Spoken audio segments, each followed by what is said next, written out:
Let us start chapter number 6, Effects of the British Rule in India. In this chapter, we are going to study about the various effects that fell on the different sections of the society in our country, the policies which were introduced by the British East India Company, their impact on the farmers and agriculture. As we know, the Britishers, they ruled our country for over 200 years and they exploited India in every way as they can in order to make England a prosperous nation. So इस chapter में हम पढ़ने वाले हैं कि जो British सरकार ने अलग अलग पॉलिसी बनाई उसका क्या असर पड़ा हमारे किसानों के ऊपर और कृषि के ऊपर और हमारे समाज के ऊपर उनका क्या प्रभाव पड़ा, इसके बारे में हम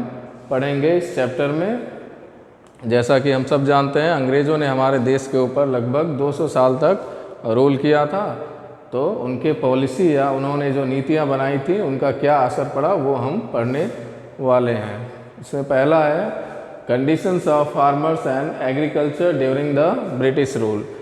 हमारे देश के किसानों के ऊपर और कृषि के ऊपर क्या प्रभाव पड़ा जो अंग्रेज़ों ने पॉलिसी बनाई थी, जिसमें पहला है after the acquisition of Diwani rights, that is right to collect revenue, the British got the right to collect the land revenue of Bengal, Bihar and Odisha, and they started exploiting the farmers to earn more revenue, and as a result the farmers became poorer. जैसा कि हमने पढ़ा था पहले chapter में that there was a battle in 1764 which is known as the Battle of Buxar, in which the British East India Company defeated the United Army of Mir Qasim, Sujaudullah and Shah Alam, and they got the Diwani rights. That means they got the right to collect revenue from Bengal, Bihar and Odisha, and they started exploiting this Diwani rights in order to extract more and more revenue or tax from the farmers. As a result, the farmers became poor. जैसा कि हमको पता है 1764 ईस्वी में एक लड़ाई लड़ी गई थी जिसका नाम था बैटल ऑफ बक्सर, जो अंग्रेज ब्रिटिश ईस्ट इंडिया कंपनी और यूनाइटेड उसके बीच में लड़ा गया था, जिसमें हमको पता है कि अंग्रेज़ों ने यूनाइटेड आर्मी को हरा दिया। उसके बाद उन्हें ये अधिकार मिल गया दीवानी राइट्स जिसे बोला जाता है, जिसके तहत वो बंगाल, बिहार और उड़ीसा से रेवेन्यू कलेक्ट कर सकते थे और इसका फ़ायदा उठाया उन्होंने और किसानों को एक्सप्लॉइट किया, उनका शोषण किया और ज़्यादा से ज़्यादा रेवेन्यू जो था टैक्स वो इकट्ठा करने लगे, जिसके कारण हमारे देश के किसान जो थे दिनों दिन गरीब होने लगे। दूसरा, लार्ज नंबर ऑफ पीजेंट्स और farmers had to borrow money from the money lenders. अंग्रेज़ों की पॉलिसी के कारण जो किसान थे वो धीरे धीरे गरीब होते जा रहे थे, उनके पास पैसा नहीं था, जिसके कारण उन्हें पैसे लेने पड़ते थे मनी लेंडर्स या बड़े जो साहूकार हुआ करते थे वहाँ से पैसे लेते थे, जिसके कारण वो कर्ज में धीरे धीरे कर्ज लेते हुए वो कर्ज में डूब जाते थे, जिनके कारण उनकी आर्थिक स्थिति जो थी वो और भी ख़राब हो गई। That means their economic condition deteriorated as they took loans from the money lenders, and hence the money lenders charged high rate of interest. The peasants were unable to repay the money and hence they fall into a debt trap. Third, farmers lost their land and agriculture suffered in many regions of India. और 1793 के आसपास जो है हमारे देश के किसान, बहुत सारे किसानों की ज़मीन छिन गई और एग्रीकल्चर जो है, कृषि जो है हमारे देश के कई हिस्सों में वो पूरी तरह से बर्बाद हो गई। Moreover, Bengal witnessed a terrible famine in the year 1770 in which lakhs of people died of starvation. और 1770 में बंगाल में अकाल पड़ा, फूड ग्रेन्स या अनाज की कमी हो गई, जिसके कारण लाखों लोगों की मौत हो गई। सो जो कंडीशन थी फार्मर्स की और भी बिगड़ गई, जो पॉलिसीज अपनाए थे ब्रिटिश सरकार ने, और पूरी तरह से किसान और कृषि इनका जो है कंडीशन बहुत ही ख़राब हो गया।